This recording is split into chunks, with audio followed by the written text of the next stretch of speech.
Bueno, dentro de la historia del material genético empezamos con el experimento de Griffith, que dice que en las bacterias virulentas S, que son las bacterias con cápsula muertas, había algo capaz de transformar a las bacterias R, que son las bacterias sin cápsula, en inocuas, que estas eran inocuas, que no producían ningún daño al portador, en bacterias virulentas. Y ese algo llamado por Griffith era el factor transformante, que tenía información para producir un carácter heredable en las bacterias R, que era la presencia de la cápsula, que es la responsable de la virulencia.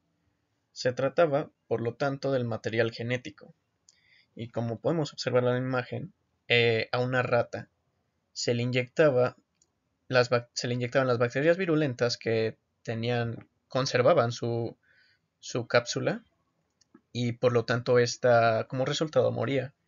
Mientras que cuando se le inyectaba en las bacterias sin cápsula, eh, que son las no virulentas, el ratón vivía.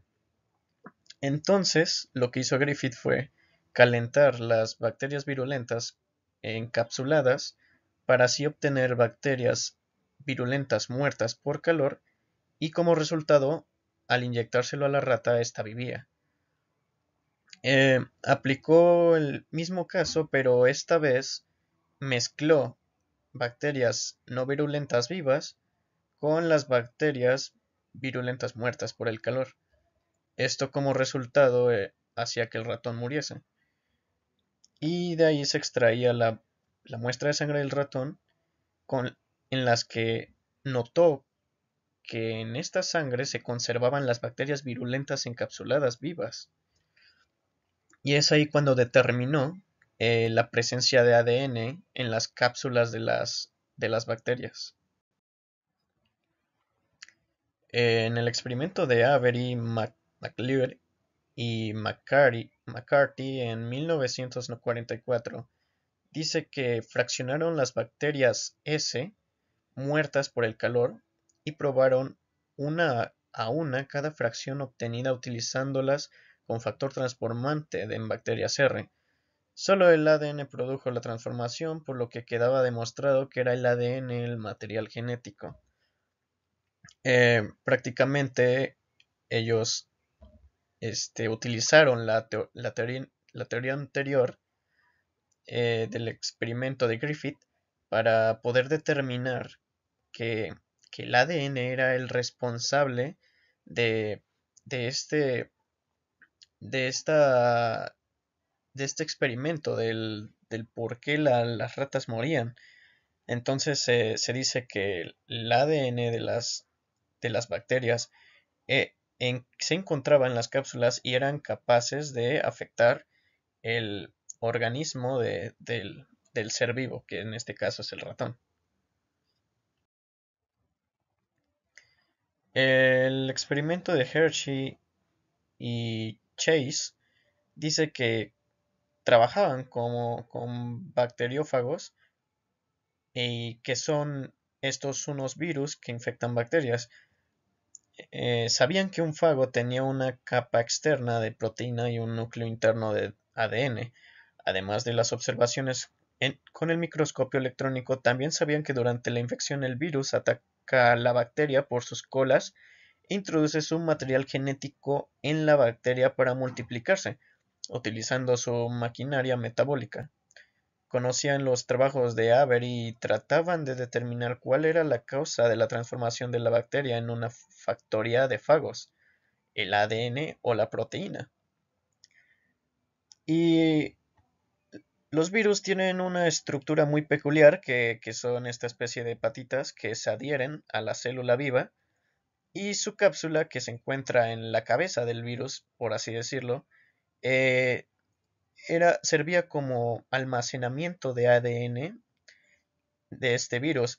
Entonces, al momento de pegarse a la célula viva, ésta le inyectaba este material genético y así infectaba a la célula viva, eh, cambiándole totalmente su material genético.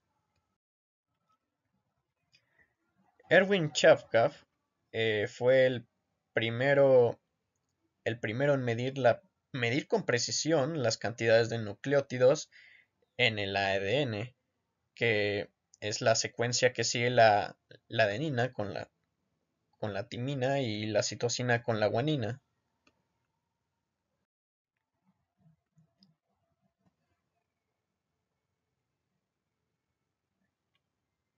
Dentro de la estructura secundaria del ADN encontramos que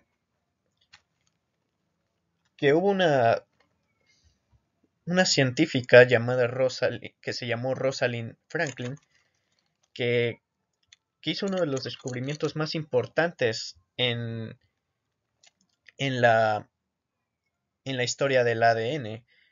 En este caso pudo encontrar por medio de un microscopio electrónico la estructura del ADN.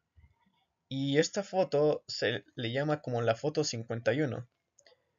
Eh, este descubrimiento tuvo ciertos problemas, ya que realmente no se le daba el reconocimiento a la científica Rosalind Franklin, ya que otro compañero suyo con el que trabajaba le robó la idea y en aquellos tiempos desgraciadamente no se le pudo reconocer este descubrimiento a la científica, por lo tanto no pudo recibir el premio Nobel de la Paz. Y, es, la foto 51 fue, este concepto fue tomado por Watson y Crick, que después crearon el modelo llamado de Watson y Crick, que ganaron el Nobel en 1962. Y dice que dos cadenas polinucleotídicas enrolladas alrededor de un eje central, que es de doble hélice, es dextrógira, que gira hacia la derecha.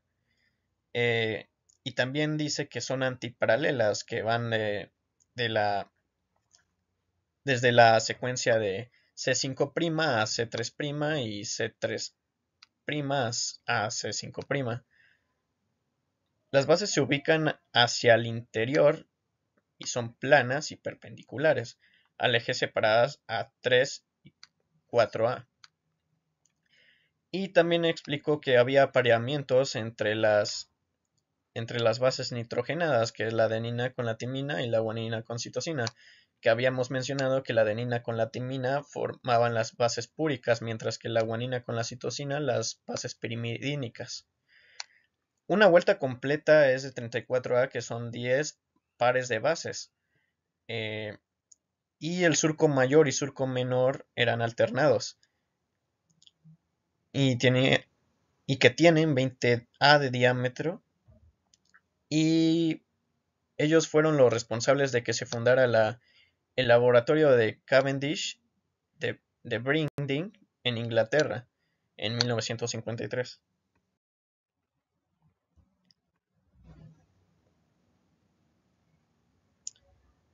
Bueno, ahora hablaré acerca de la estructura y de las características y función del ADN.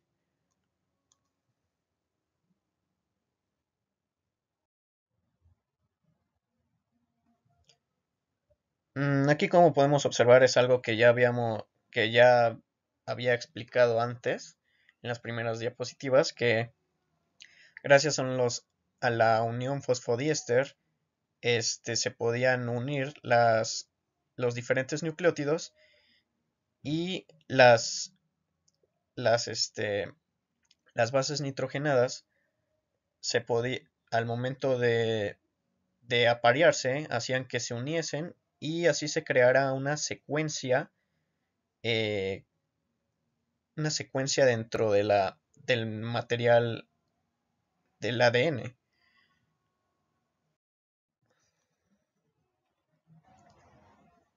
Existen tres formas del ADN. La primera es el ADN A, el ADN B y el ADN Z. Dentro del ADN A su grosor es de 2,6 y su giro es dextro. Dextro quiere decir que va hacia la derecha, con sentido hacia la derecha. y, y el número de bases por vuelta es un total de 11. Eh, la porción de la rosca es de 2,5 y la inclinación es de 19 grados, mientras que el ADN de tipo B tiene un grosor de 2,4, es dextro, que igual gira hacia la derecha, tiene, tiene las bases por vuelta de 10,4 y por último el ADN de tipo Z tiene un grosor de 1,8 y en su giro, al contrario de los otros, este es, es levo, bueno, que tiene sentido hacia la izquierda, prácticamente es lo contrario a los demás tipos de ADN. Y aquí podemos ver más detalladamente los, los tipos de ADN. El ADN de tipo A, podemos darnos cuenta que los surcos son más parecidos en anchura, eh, y su surco mayor es estrecho y profundo, y su surco menor es ancho y superficial.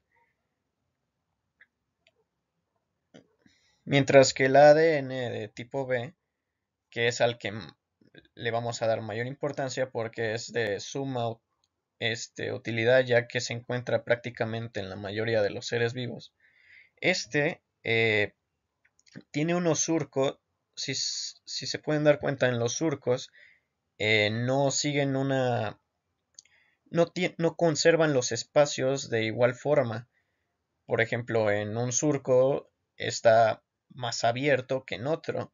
Y esto por el motivo de que al momento de enrollarse estos no pierdan la secuencia y puedan tener una coordinación correcta. En el ADN de tipo Z, que por el momento no se ha comprobado que realmente haya un ser vivo que lo contenga, dice que el surco mayor no existe y es muy poco profundo, mientras que el surco menor es profundo y estrecho. Y como había mencionado antes, es de tipo levógira que va con sentido hacia la izquierda. Existen formas alternativas de ADN y, y como ya había mencionado, el ADN de tipo B es el de importancia biológica, ya que los demás realmente no se ha comprobado que en la mayoría de los seres vivos estén conformados por este tipo de ADN. Y claro, en el ADN de tipo Z no se ha comprobado ningún ser vivo que lo contenga.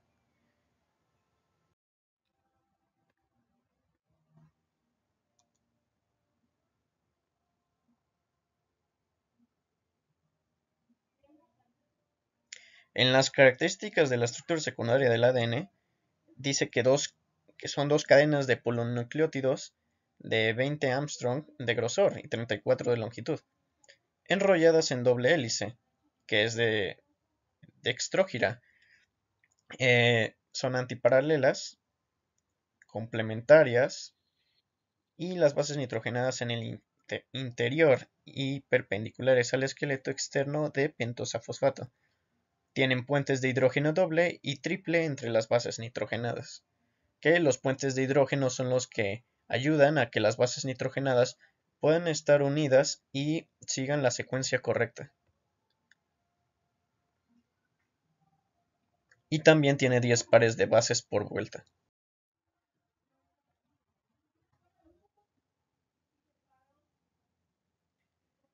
Dentro de las características del ADN, dice que las soluciones son muy viscosas por su longitud y por su estructura. Debido a los fosfóricos es ácido y tiene la capacidad de desnaturalizarse estando a una temperatura de 95 grados Celsius. Em, pero al mismo tiempo se puede renaturalizar e hibridar gracias a que su temperatura se encuentre a 65 grados Celsius. Y esto vamos a ver más adelante que se ocupa para poder determinar una secuencia para poder leer ciertos tipos de genes dentro de los cromosomas.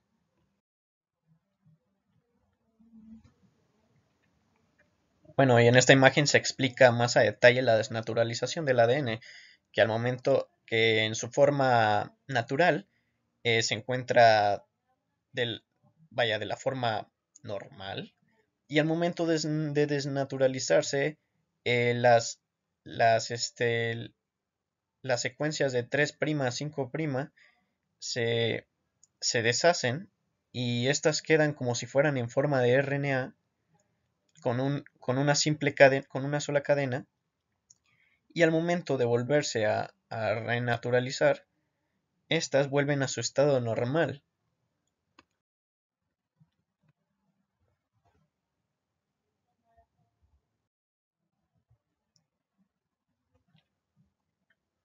El ADN habitualmente se presenta en forma de superhélices.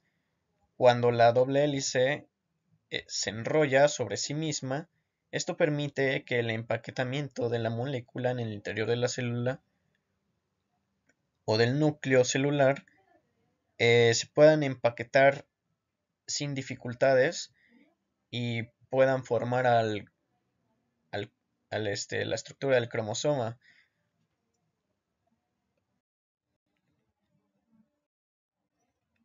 Y aquí puedo explicar los niveles estructurales de los ácidos nucleicos, que el primero sería la estructura primaria, que es el polímero lineal formado por la unión de numerosos nucleótidos mediante enlaces fosfodiéster. El orden de los nucleótidos define la secuencia del ácido nucleico. Eh, en la estructura secundaria, dice que se forma por la disposición relativa espacial de los nucleótidos que se encuentran próximos en la secuencia. En el ADN, la estructura definida por la unión de las dos cadenas polinucleotídicas a través de las bases nitrogenadas. Y mientras que en el RNA es presente en determinadas regiones de la molécula. En pocas palabras, en la estructura primaria se determina la unión de los nucleótidos gracias a las uniones fosfodiéster que estos tienen y que había explicado que se dan gracias a la a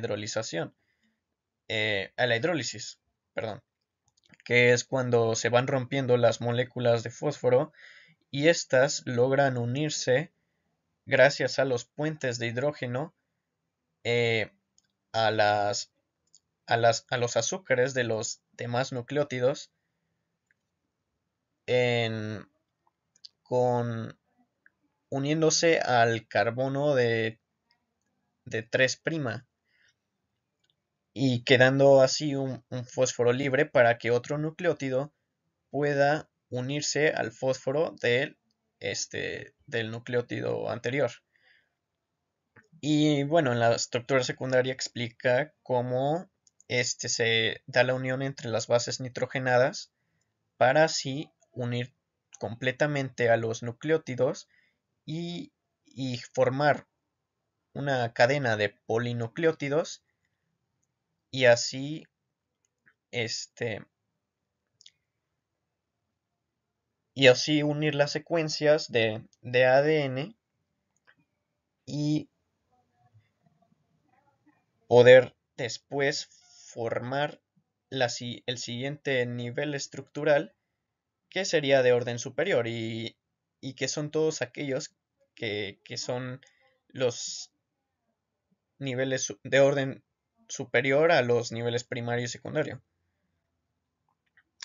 Un ejemplo sería que en el ADN son resultantes de el superenrollamiento y de la asociación con proteínas básicas para formar la cromatina, no determinadas por niveles inferiores, claro, porque en, en este, en este nivel de estructura se van a jugar un papel muy importante unas proteínas que llevan como nombre de histonas. Estas histonas van a ser las encargadas de ayudar a empaquetar el ADN en, en unas estructuras llamadas nucleosomas.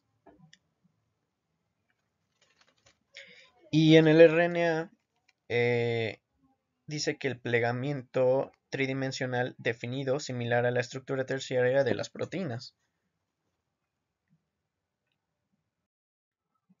En la estructura terciaria dice que es formada por la disposición relativa espacial de los nucleótidos que se encuentran próximos en la secuencia.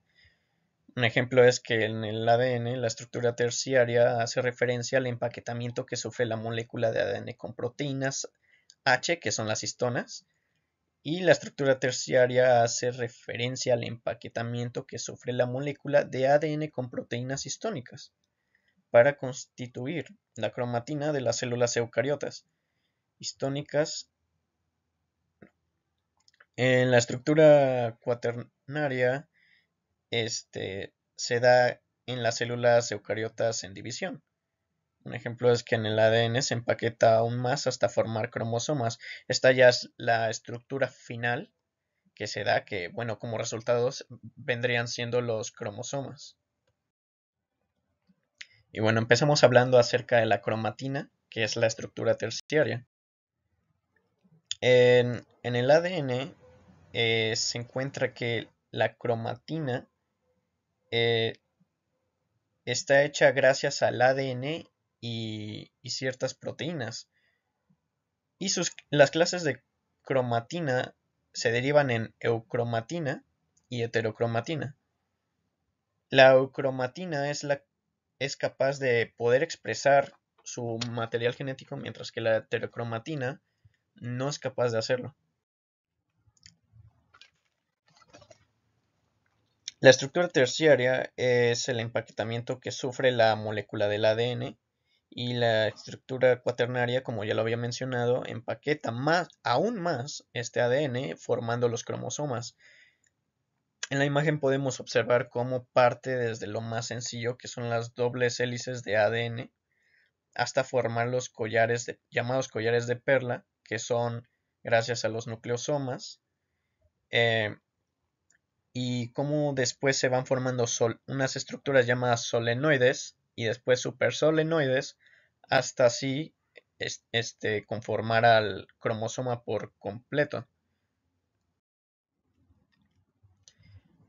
Y bueno, voy a explicar cómo pasamos de ADN a cromatina y de cromatina a cromosoma. Bueno, para empezar habíamos dicho que el ADN es una doble hélice que va de 5' a 3', y estos se van a empaquetar por medio de estructuras llamadas nucleosomas, que son formadas por distintas histonas, eh, que vienen siendo en total 4 tipos, y, el empaquetamiento de los nucleosomas formarán una estructura llamada solenoide, que siguiente de esta está la supersolenoide, para que finalmente se enrolle completamente el ADN y se pueda formar el cromosoma.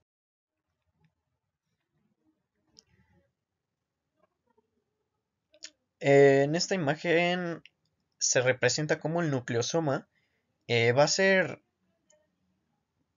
estructurado por las histonas de tipo 2A, 2B, las H3 y las H4. Eh, en, en las histonas H1 no se va a poder complementar dentro del nucleosoma, pero por otra parte va a ser un papel importante, que es el poder sostener el conjunto de histonas, que vienen siendo 8, que son 2 histonas de cada tipo de histona, y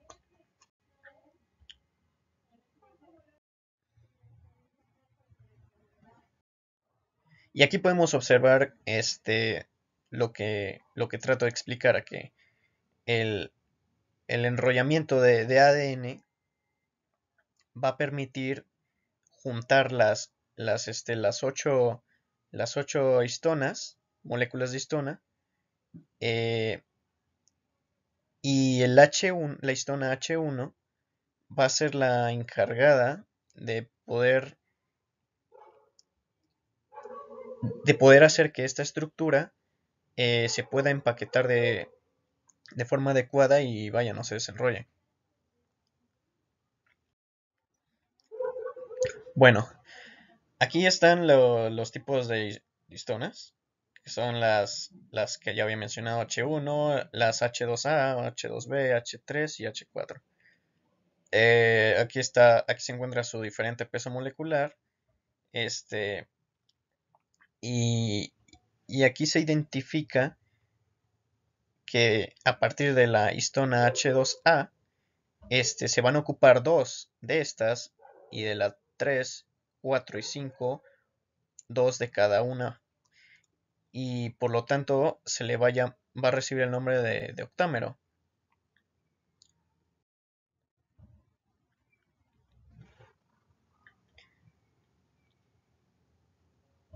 Eh, en esta imagen podemos observar que en la primera estructura se puede llevar a cabo una posible transcripción gracias a que sus pares de bases están separados y estos este,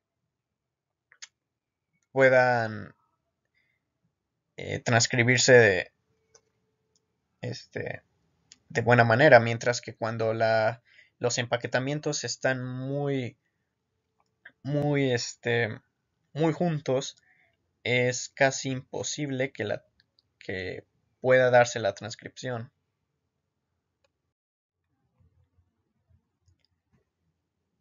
Y bueno, dentro de los nucleosomas podemos observar que estos están separados eh, por 200 pares de bases. Pero si estos se enrollan en 1.8 vueltas, el ADN del nucleosoma serán de 146 pares de bases. Y es lo que había mencionado, que esta separación de pares de bases le permite al nucleosoma eh, poder hacer una transcripción adecuada. Y bueno, aquí tenemos la siguiente estructura del ADN, que es el solenoide. Eh, el solenoide es un hexámero de nucleosomas de 30 nanómetros y es la segunda estructura del empaquetamiento del ADN. Eh, Luego del solenoide se encuentra el supersolenoide, que es una fibra de 700 nanómetros, también llamada scaffold, y no tiene interacción con el ADN, pero sirve como estructura. Y podemos observar que es una estructura aún más grande que la anterior, que era el solenoide. Um, y bueno, estos supersolenoides van a ayudar a formar prácticamente al cromosoma. Y, y para que esto suceda, los supersolenoides se unen a los dominios SAR que enrollan y forman los lazos de ADN. El cromosoma se denomina como la organización final del ADN.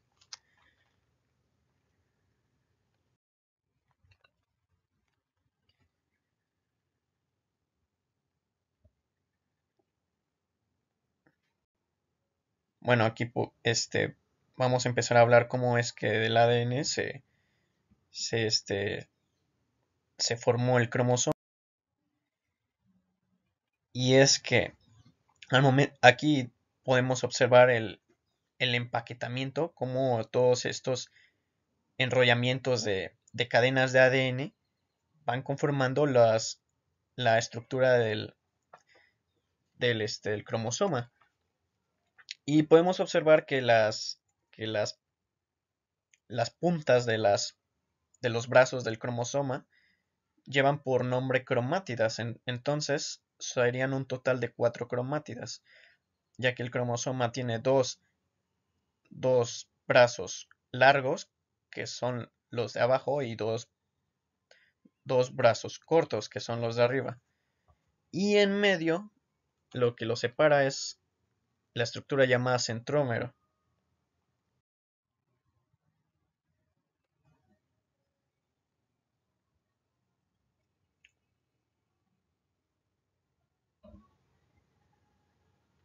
Y bueno, aquí damos un repaso de cómo sucedió el nivel de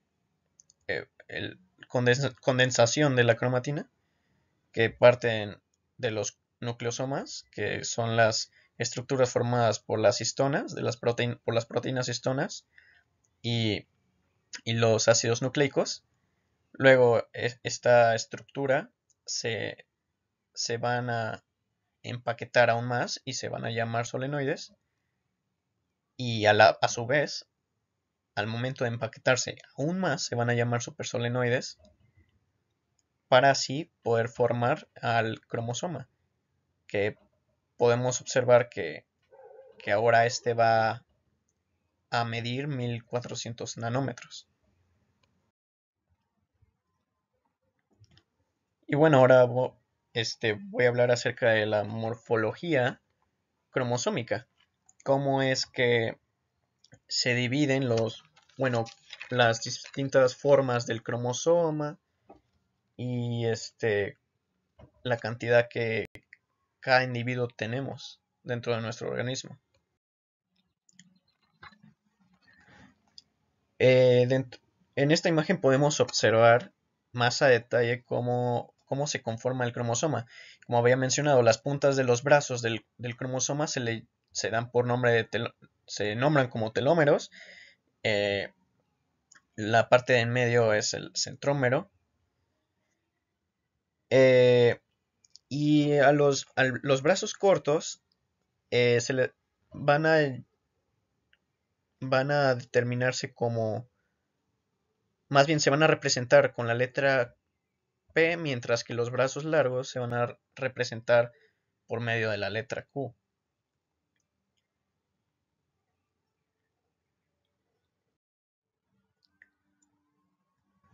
En los distintos tipos de cromosomas se van clasificando de acuerdo a la posición del centrómero.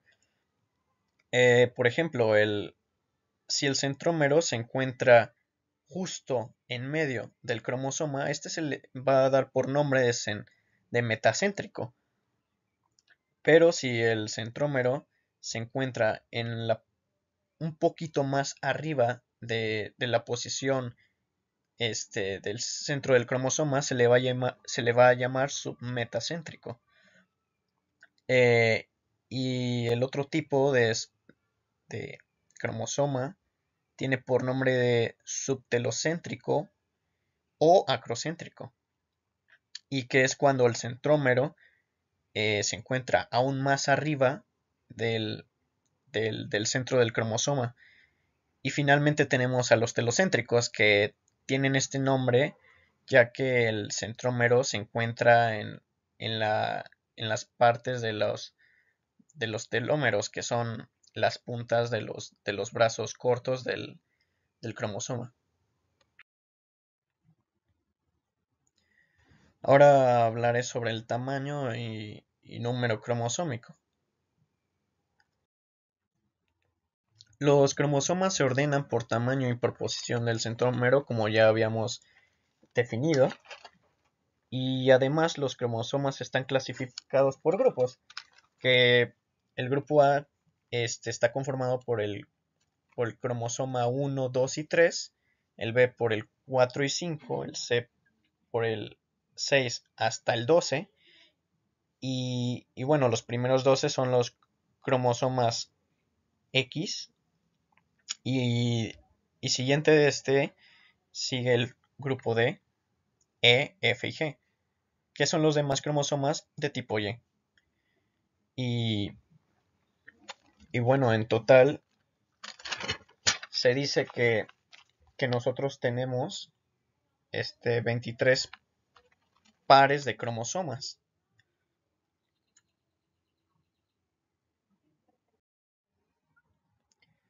Y también cabe mencionar que tenemos cromosomas autosómicos. Eh,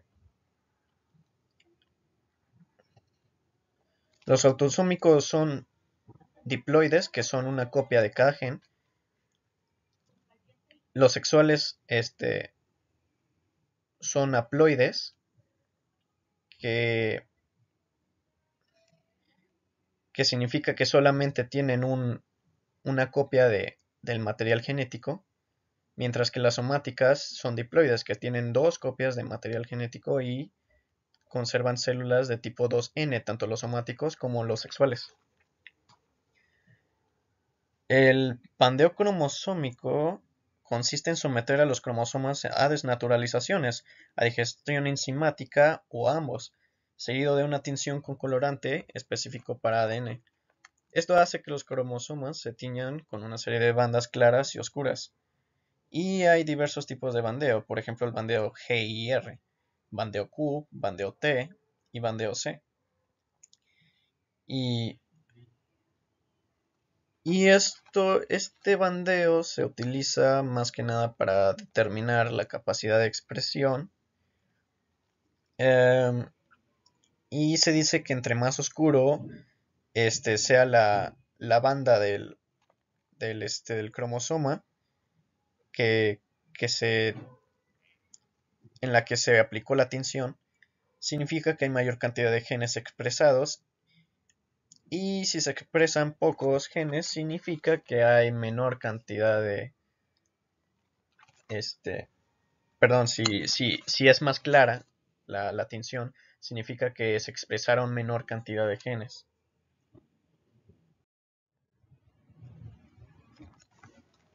Y aquí podemos ver distintos tipos de bandeo en las que podemos observar cómo se van expresando la cantidad de genes, ¿no?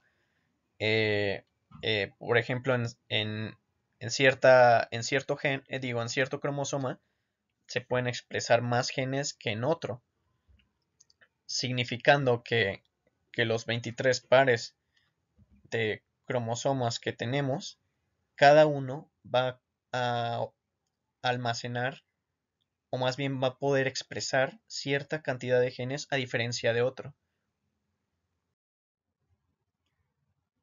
Y aquí podemos observar el cariotipo del maíz.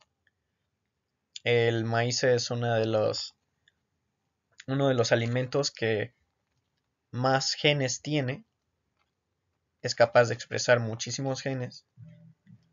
Y el cariotipo es el conjunto de características de los cromosomas de la célula de una especie que constituyen el cariotipo.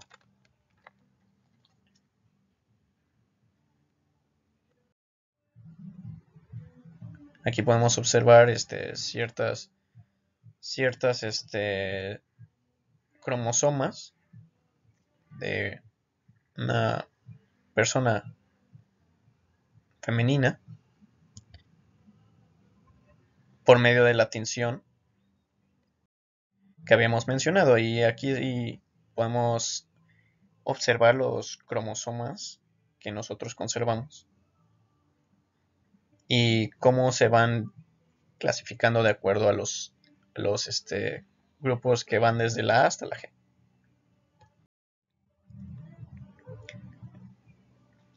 El conjunto de características de los cromosomas de la célula de una especie constituyen el cariotipo, que es lo que habíamos dicho antes, y que en total hay 23 parejas de homólogos y suelen expresarse como 2n igual a 46, o sea, 46 cromosomas en total. El cariograma es la representación gráfica de los cromosomas. Y aquí podemos observar la cantidad de genes que se pueden expresar de acuerdo al tipo de cromosoma, ¿no? Al cromosoma, por ejemplo, el cromosoma número 1 podemos observar que se expresan una cantidad de 4220 genes, mientras que en el cromosoma número 4 únicamente se expresan 446. Y aquí podemos ir diferenciando esta,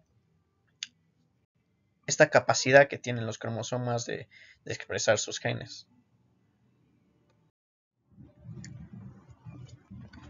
Bueno, ahora es importante detallar las regiones en las que se pueden expresar los genes dentro del cromosoma. Hay una región que lleva por nombre de sus siglas ORF, que tiene por nombre marco abierto de lectura, que es la parte del gen que tiene la probabilidad de expresarse. Flanqueando de 5' a 3' van a estar las UTR, que son regiones no traducidas. Estas no llevan información, pero sirven para proteger al gen para que se exprese correctamente. Dentro del marco abierto de lectura, vamos a encontrar exones, que son las secuencias codificantes. Y también vamos a encontrar los intrones, que son secuencias no codificantes, porque pueden pasar de ADN a ARN, pero no llegan hasta la proteína, a ser proteína.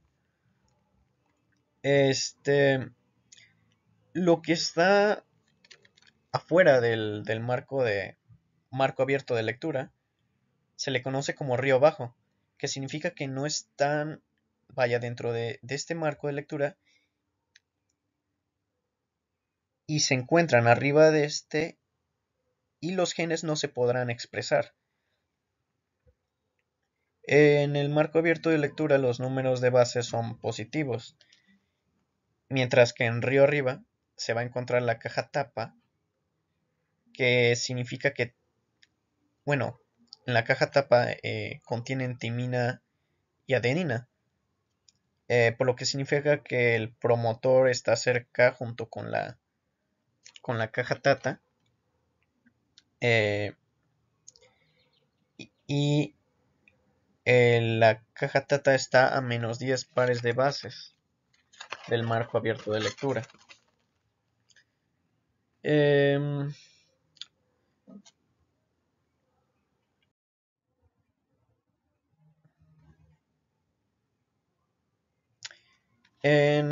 la RNA polimerasa es la que ayuda a pasar de ADN a ARN. Y esta es la que se pega al promotor, que es que es lo que se encuentra separado del marco abierto de lectura. Los enhancers son regiones donde se transcribe el ADN a ARN de forma mejorada.